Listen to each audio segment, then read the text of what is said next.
So as a family, we thought that it was a good plan to make these murderers pay for their sins. For a little bit of background. This is a story that has been confirmed as absolutely 100% true, and has always been shared in whispers whenever I was lucky enough to hear it. I live in a predominantly Mexican family and my dad's side is the Mexican side. This story begins in the 1950s Midwest in a larger city. My cousin Jorge was working for a decently classy restaurant that the mob used to visit frequently, due to its supposedly stellar food. Now this was back in the day when the mobs used to run the cities with their protections and whatnot, so seeing suited up Tonys in the street wasn't the most abnormal thing. Every time the mob came in to eat, Jorge had them at a table in no time. They were waited on hand and foot and nothing less. Jorge made sure they were fully supported throughout the meal and entertained with conversation. Now somewhere along those lines, the mobsters noticed how much Jorge was busting his balls and gave him a favor card with a number on it.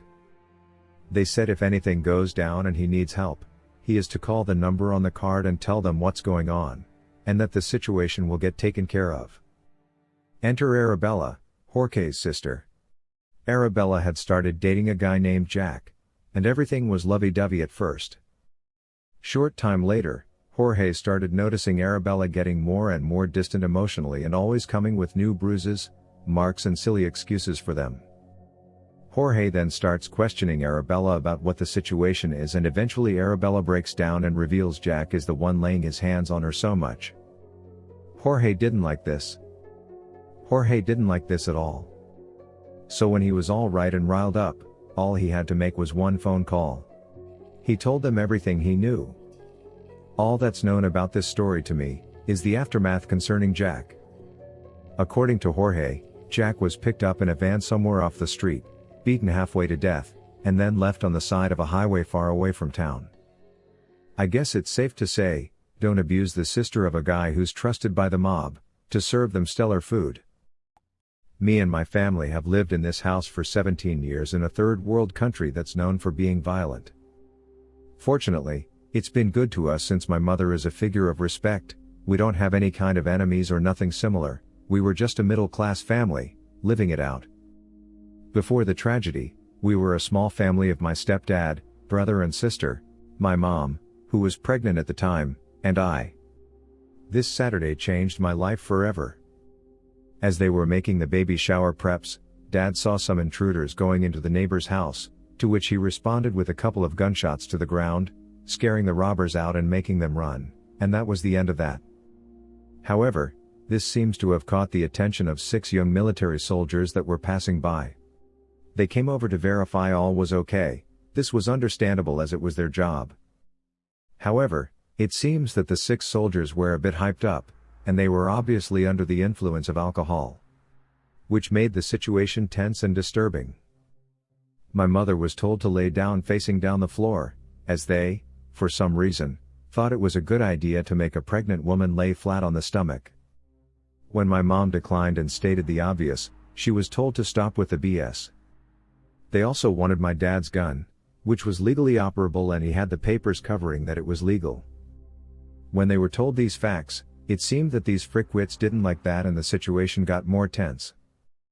They proceeded to shoot my pregnant mom in front of my dad, making him furious as his pregnant wife was on the floor bleeding out. To make it all short, a handgun was no match for 6 assault rifles. My dad, may you rest in peace, you were an amazing man, died in the confrontation. My brother tried to fight back as well, which resulted in him getting shot too, and I called the police for help. It was 5 minutes of hell, to wait for the shooting to stop, while my family just laid there. Neighbors were petrified, it seems that everything we had as a family, just went down the drain. In the recovery process, the baby, the one in my mother's belly, died for being born prematurely, and for the next 5 months, everything was just sad. At this point in the story, I was 12 years and all I could do about the situation was cry. My mom was in the hospital and my sister was too young to realize what happened. My big brother was out of the hospital first, fueled by his thirst of wanting to claim revenge on those who took our happiness away. My mom eventually recovered physically, but not mentally. So as a family, we decided that it was a good plan to make these murderers pay for their sins. So after coming back from the brink of death, my mom first destroyed the image of the military of the whole country. She shared her story with the news and reached national attention, stating that the military of this country kills their own people. The military got wind of this through the news. They wanted to stop her, which they couldn't, as they are so incompetent, that they offered her a public apology, which they retracted soon after.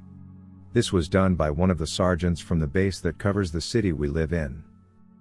They decided a more fitting compensation would be a supermarket coupon for $20. I'm serious, it was for some supermarket deal. I still don't know or remember what thing it was for. Guess they didn't want to take responsibility for what they did. Mom was furious to know that this was the only thing they offered. Who could blame her? She had her life completely ruined. So, to make things equal, she sued the 6 military officers that took action that night, but to top it all, she wanted for the guys to be judged as citizens and not military. The trial started 2 months after the claim was made. These freaking guys. They actually admitted everything. About the alcohol, the shooting, everything, but the most amazing statement they made was that it was all in self-defense. Needless to say, our attorney was just relieved to get his hands on an easy trial. The gaze my mom gave the military officers was so tense that you could cut it down with a freaking butter knife. Jury found the guys guilty. They got 80 years of prison. We later heard that these guys were going to be sent down to a prison, in which my uncle was as well. He's not a good family member, but family nonetheless. 2 weeks later, photos were sent to us. They showed the military officers, beaten senseless. Needless to say, Uncle stated that these guys will be experiencing hell until he is out of there. So that is that. However, Mom was not happy, she wanted more. She wanted to take the military out of the city, wipe them off the face of the earth. She started a petition, which was supported by the mayor, to take out the military base in the city and also for her to get paid for the damage she went through. After some legal mumbo-jumbo, I was too young to understand, and 3 long months, there was no trace of the military. They needed to get out of the city ASAP. The media played a big role in this, as they put a lot of pressure on them. The criminals of the area made word go around that they would burn down the base if they didn't leave the city. The people of the military base were just begging my mom to stop it all, but my mom wasn't having it, she still wanted more. To put the last nail in the coffin, the president came down to check on the situation of the base. They had to report and be transparent about all base activities as they were obligated to do so. The president shut it all down, firing all dimwit leader personnel.